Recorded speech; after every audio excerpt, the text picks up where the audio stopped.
कर्तिका भाग 2 कक्षा 10वीं हिंदी का पाठ 2 साना साना हाथ जोड़ी, जिसकी लेखिका हैं मधु कांकरिया। साना साना हाथ जोड़ी विदा है यात्रा वृतांत। पहला प्रश्न है इसका, झिलमिलाते सितारों की रोशनी में नहाया गैंगटॉक लेखिका को किस तरह सम्मोहित कर रहा था। तो इसका उत्तर है, लेखिका को गैंगटॉक शहर रात में रोशनी से जगमगाता हुआ ऐसे लग रहा था मानो आसमान उल्टा पड़ा हो। आकाश में चमकने वाले सभी सितारे चारों ओर टिमटिमा रहे हों। दूर ढलान लेती तराई पर सितारों के गुच्छे रोशनियों की झालर जैसी बना रहे थे। गैंगटॉक शहर अत्यंत भव्य तथा आनंददायक लग रहा था। लेखिका शहर की अनूठी सुंदरता को देखकर सम्मोहित हो उठी। प्रश्न क्रमांक 2 है, गंगटोक को मेहनतकश बादशाहों का शहर क्यों कहा गया है। तो इसका उत्तर है, मेहनतकश का अर्थ है कठिन परिश्रम करने वाले, बादशाह का अर्थ है अपनी मर्जी के मालिक। गंगटोक एक पर्वतीय स्थल है। पर्वतीय क्षेत्र होने के नाते यहाँ परिस्थितियाँ बहुत कठिन हैं। अपनी ज़रूरतें पूरी करने के लिए लोगों को कठिन परिश्रम करना पड़ता है।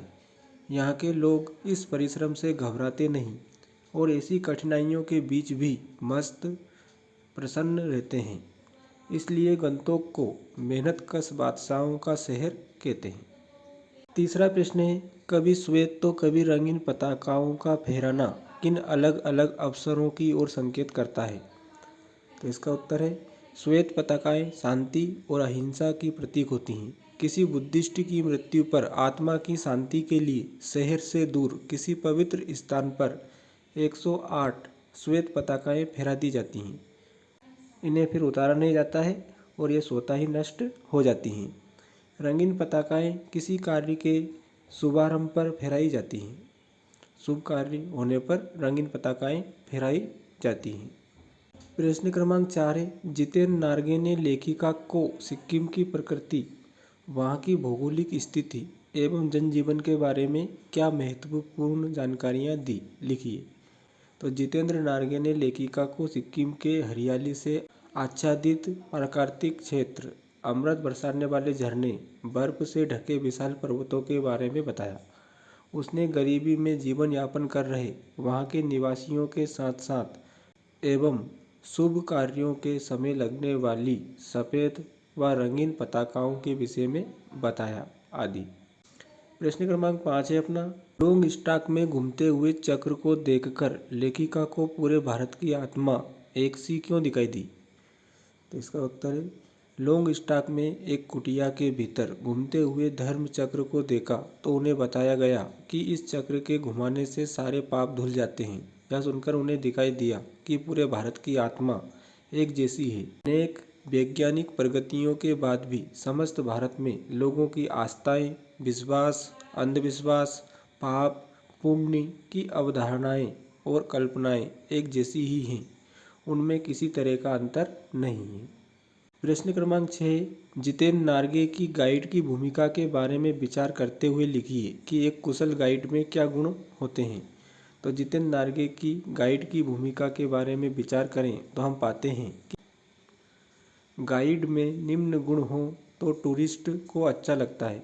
पूरा ज्ञान होना चाहिए, विनम्रता एवं शालीनता, व्यावहारिक भाषा एवं रोचक शैली, धैर्य एवं मनोवैज्ञानिक सूझबूझ, कुशल गाइड।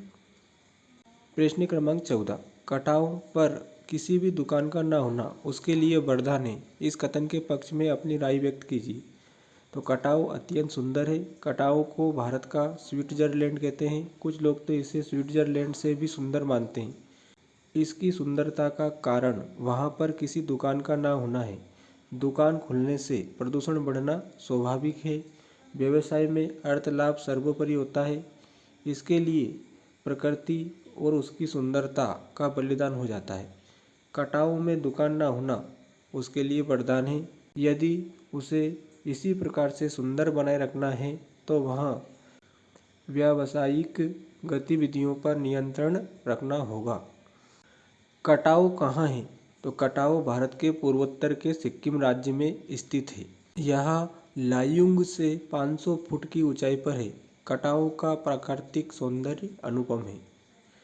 तो आज हमने कृति का भाग 2 कक्षा 10वीं हिंदी का पाठ 2 साना साना हाथ जोड़ी के प्रश्नोत्तर देखे।